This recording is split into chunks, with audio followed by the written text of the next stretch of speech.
Today we're going to replace the general pump unloader with a new VRT unloader. They all replace basically the same. So it's just a few steps we're going to do here this morning and show you how to do it.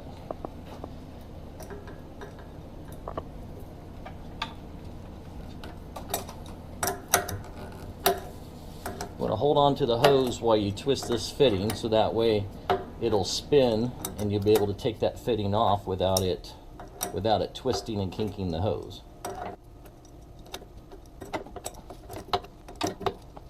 Okay. Then you'll need to remove the bottom filter.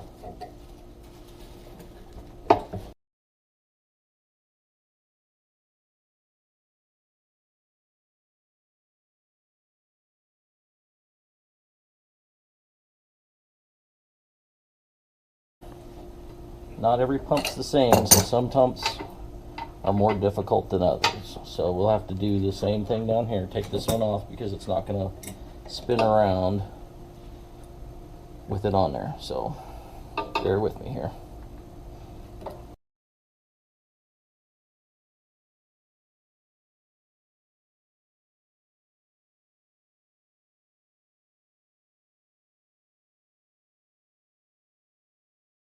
In this particular pump and unloader combination, the handle hits the pump itself. So we're going to have to take that handle off in order to make it spin around. Sometimes the pipe dope or the fitting they use at the factory is very hard to make it untightened. So if you actually tighten it just a quarter of a turn and then loosen it up, it actually makes it easier to get it off.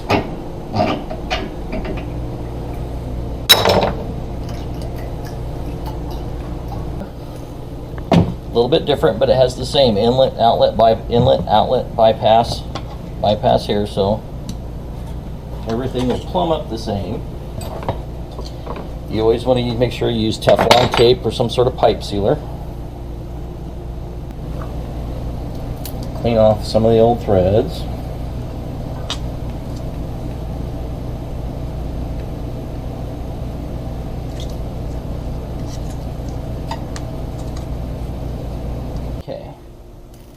Now we'll see if this actually spins. We may have to take this handle off as well. Yep, we're going to have to take that handle off as well. Okay. Okay. So you want to take off the locking nut.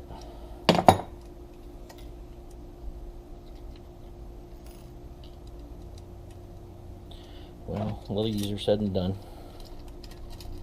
There we go. Okay, take off our handle.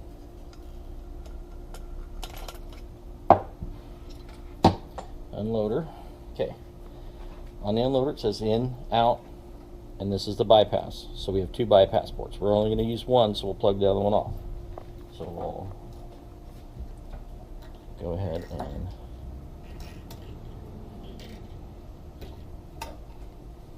get this screwed on here.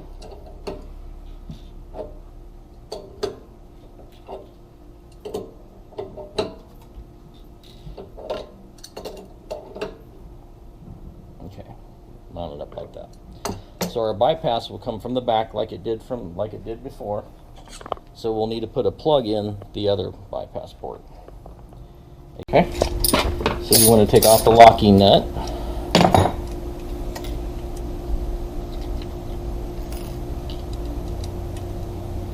Well, a little easier said than done.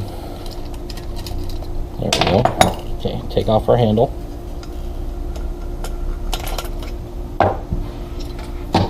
Unloader. Okay. On the unloader it says in, out, and this is the bypass. So we have two bypass ports. We're only going to use one, so we'll plug the other one off. So we'll go ahead and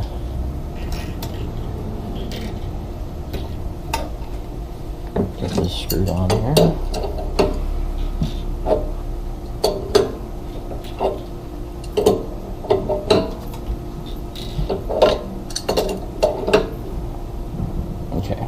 Mount it up like that. So our bypass will come from the back like it did before.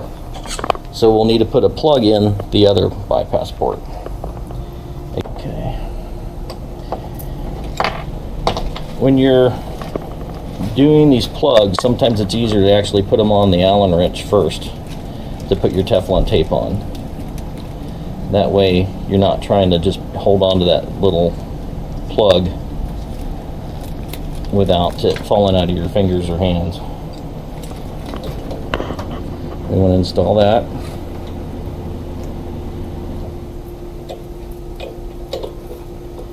Make sure it's tight. Okay. Okay, we want to go ahead and tape our bottom fitting up.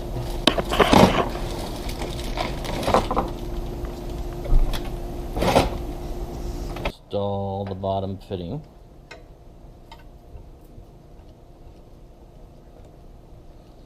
Okay.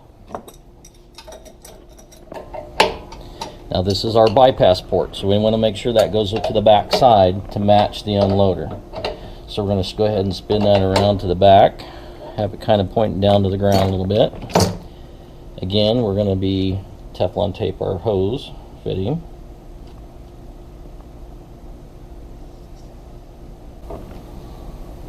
Okay.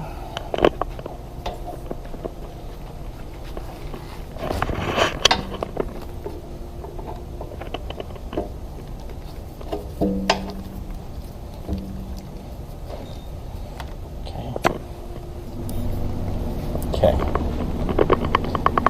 And then again, we're back up to the top. So again, we have to hold on to the hose as we thread it in.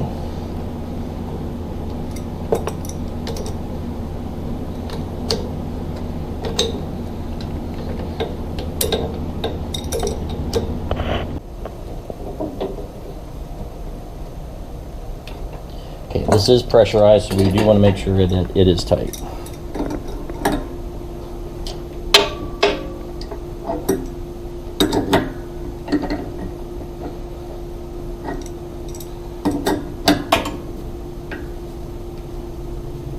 Okay. Now, on the unloader, these are locking nuts to set your high pressure. What you do is you would have to either A, look at your old unloader if it's the same brand, same style, and set it for about this what it was before. But what you normally do is you go ahead and take them all the way down to the bottom, put your unloader on,